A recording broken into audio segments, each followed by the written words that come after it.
back to Head Start. Our next guest this morning is a Filipino actress who ventured into film producing. Nathan Studios of the Atayde family has produced notable projects like Ria Killer and Mrs. Piggy. And they recently secured the rights to the critically acclaimed Japanese drama film Monster. Let's talk about this milestone with Nathan Studios President and CEO Ria Atayde. Good morning, Ria. Welcome to the program. Hi, good morning. Thank you for having me. All right, Ria, before we talk about Monster, the film itself, let's first talk about your shift in career. You are a well-known actress in the Philippines, and now you're into producing films and helming studios at that. What prompted this change? I think amidst the pandemic, there was just a demand for more content. And, given what happened to our network, our family felt like there was a need for us to step up into the plate and kind of like offer what we could. And that's how we came up with Nathan Studios. And how was the experience so far, heading a company of your own, managing your employees? What skill sets did you have to develop? If anything, I feel like my college degree has been of huge help now more than ever, because I took up communication arts, so it actually goes hand in hand with what we're currently doing. Mm-hmm. Yeah, so it's just been fun. It's been a little bit harder. There's a different attachment when it comes to the film or the series when you're an actress, and there's a different sort of attachment when you're a producer. So that's what I'm trying to maneuver still. Mm-hmm. And Nathan Studios has already produced several critically acclaimed products as well, including Ria Killer, which has a powerhouse cast in the Philippines. What makes you want to include this film, Monster? What makes you want to include it in your roster of products?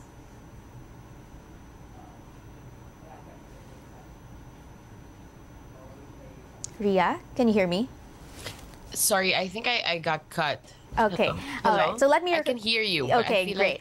So let me repeat the question for you. Yes. So Nathan Studios already has the capability to produce award-winning series and content.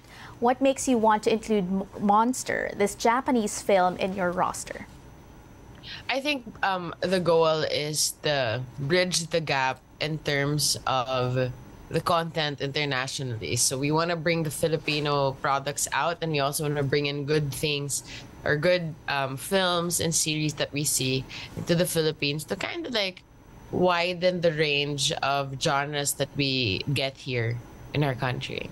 Mm-hmm. And what makes you think that Monster will be very palatable to the Filipinos' taste when it comes to movies?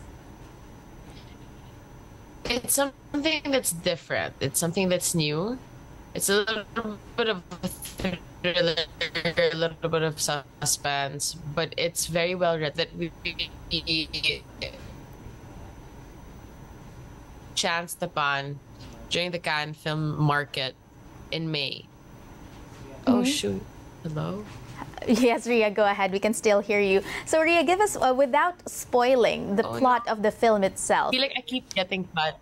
Yes, I understand that the signal is quite spotty there. Let's try our best to hold up this conversation. So, as I was saying earlier, we understand that without divulging too much details of the film, tell us more about Monster. What made it stand out to you and your mom, especially that there is a wide range of film that premiered at the Cannes? First of all, this was the movie that everybody kept telling us to try to catch. Like every time you'd bump into someone, the first thing they'd be like, "Oh, have you seen Monster? Oh, I'm trying to get tickets to Monster." So that on its own was already something that sparked curiosity for us. And then I feel like when we saw, and the filmmaker that worked on this, Ria Atayde, he also did Shoplifters in 2018, and that's actually one of my favorite international films. So I feel like that really kind of lit the fire and was just what encouraged me to encourage everybody else in the group to acquire the film. I see the excitement and the story, from your face. Yes, it's actually okay. I don't want to hype it up too much. Just kidding. It's actually really good. It's kind of like a whodunit also. It's a telling of a story from multiple points of view, and I think that's what was super enjoyable about it as well. It taps into bullying. It taps into. It's actually kind of like a social commentary as well. So I think that on its own is reason enough for people. Okay, lots of social issues that Filipinos will be able to relate to. But let's talk about the movie industry post-pandemic. How easy is it for a Filipino studio to acquire a film these days? And how confident are you that tickets will easily sell, considering of the inflationary issues that we are hounding is hounding the Philippines right now? Oh, it's definitely risky. It's something that we really took into consideration. It's only now really that we see the Philippine film industry kind of like pick up its pace with the Star Cinema's A Very Good Girl, the one of Catherine and Miss Dali de Leon. You know, it's only really now that we can see that things are maybe looking up. Perhaps I noticed that right now Filipinos are mainly into streaming. Even when it comes to free television, people are a little bit more inclined into the online option.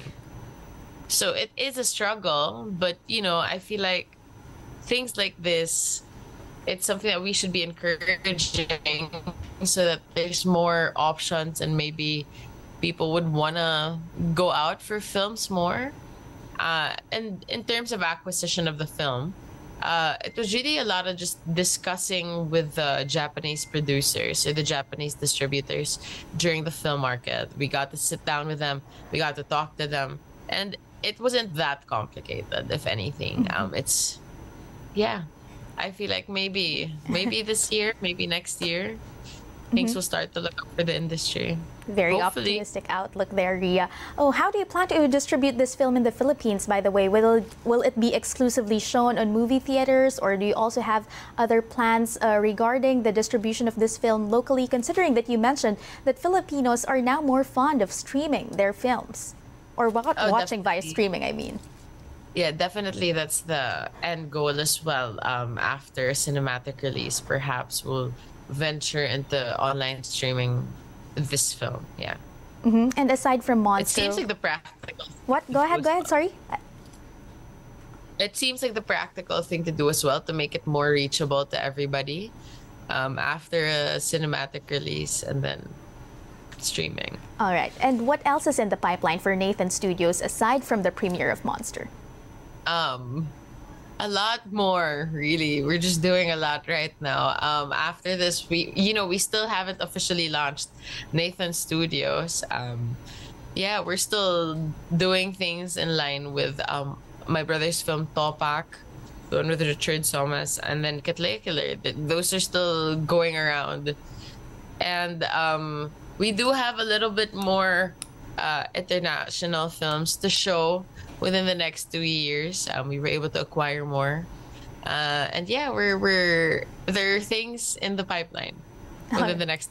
All right, several international films in the next 3 years, quite a long-term view there.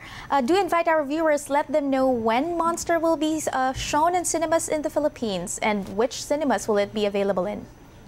Oh, okay. The list of cinemas we'll just post online, but everybody don't forget to catch Monster starting October 11 in cinemas nationwide.